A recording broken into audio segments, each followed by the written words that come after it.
જય હિન્દ દર્શક મિત્રો, હું જમીલ પઠાણ. આપ જોઈ રહ્યા છો તીર સમાચાર. દર્શક મિત્રો, અત્યારે આપણે છોટાઉદેપુર જિલ્લાના પાવીજેતપુર તાલુકાના સિહોદ પાસે ભારજ નદી ઉપરના ડાયવર્ઝન ઉપર ઊભા છે. આપ જોઈ શકો છો અત્યારે આ ડાયવર્ઝન ઉપર એક પણ વાહન નથી, કારણ કે ડાયવર્ઝનને બંધ કરવાની ફરજ પડી છે, કારણ કે ડાયવર્ઝન ઉપર ફરી ભૂવો પડ્યો છે.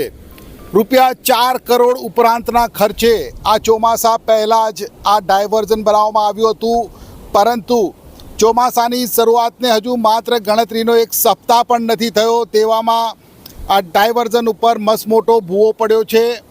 આપ જોઈ શકો છો ડાયવર્ઝનની જે રેલિંગ છે અને તેનો જે પિલર છે તે પિલરમાં મસમોટો ભૂવો પડ્યો છે અને તેને લઈને તંત્ર દ્વારા આ ડાયવર્ઝન ઉપરથી વાહનોની અવરજવરને બંધ કરવામાં આવી છે.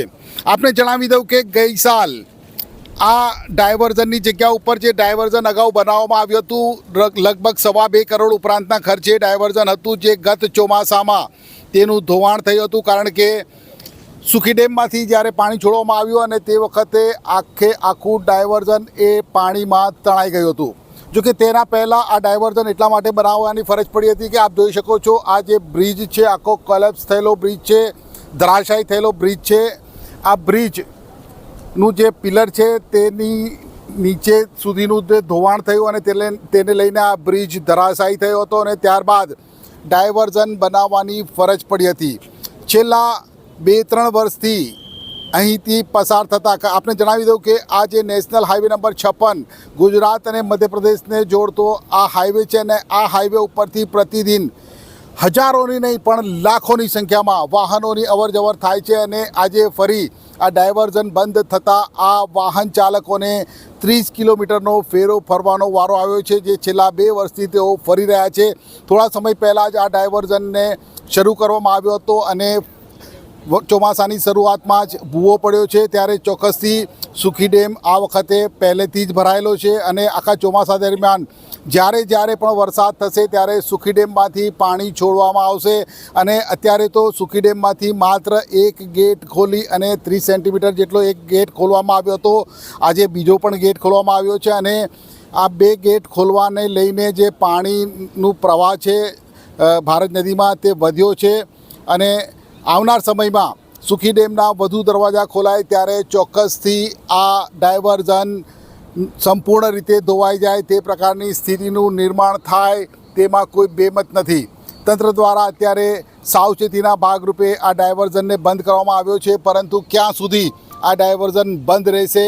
આખા ચોમાસા દરમિયાન જ્યારે સુખી ડેમમાંથી પાણી છોડાશે ત્યારે આ ડાયવર્ઝન ઉપર ખતરો મંડરાયેલો રહેશે.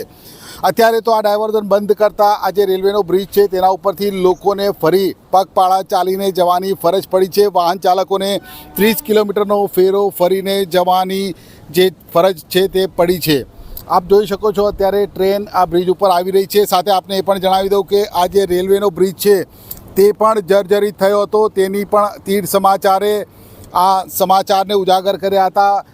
ચોમાસા પહેલાં થોડા સમય પહેલાં જ આ રેલવેના બ્રિજના જે પિલર્સ છે તેની કેપ જે છે ઓપન થયેલી કેપ્સ હતી, તેનું મરામતનું કામ શરૂ કરવામાં આવ્યું હતું. જો સમયસર ગઈ સાલ ચોમાસું પૂરું થયા બાદ તેનું મરામતનું કામ ચાલુ કરવામાં આવ્યું હોત તો અત્યારે આ કામ પૂર્ણ થઈ ગયું હોત, પરંતુ અત્યારે આ કામગીરી અધૂરી છે. ત્યારે કહી શકાય કે ચોમાસા દરમિયાન જો પાણીનો પ્રવાહ વધે ત્યારે આ રેલવેના બ્રિજને પણ ખતરો રહેલો છે. અત્યારે તો આ ડાયવર્ઝનને બંધ કરવામાં આવ્યું છે અને તેને લઈને ફરી આજે હજારોની સંખ્યામાં જે વાહનો અહીંયાથી પસાર થાય છે, લાખોની સંખ્યામાં, તે વાહન ચાલકોને ભારે હાલાકી ભોગવવાનો વારો આવશે. ધન્યવાદ.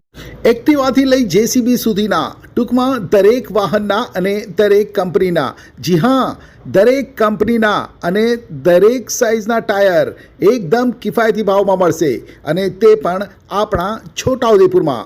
જી હા, છોટાઉદેપુરમાં. અને હા, જો તમારી પાસે રોકડા રૂપિયા ના હોય ને તો ચિંતા ના કરશો, અહીં બજાજ ફાઇનાન્સની સુવિધા પણ ઉપલબ્ધ છે. સરનામું છે apex traders, silver spoon hotel સામે, triangle complex, highway road, Chhota Udepur.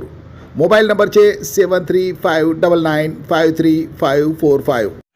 Chhota Udepur સહિત રાજ્ય, દેશ અને દુનિયાના સમાચાર જોવા માટે સબસ્ક્રાઈબ કરો તીર સમાચાર અને બેલ આઇકોન જરૂર દબાવો.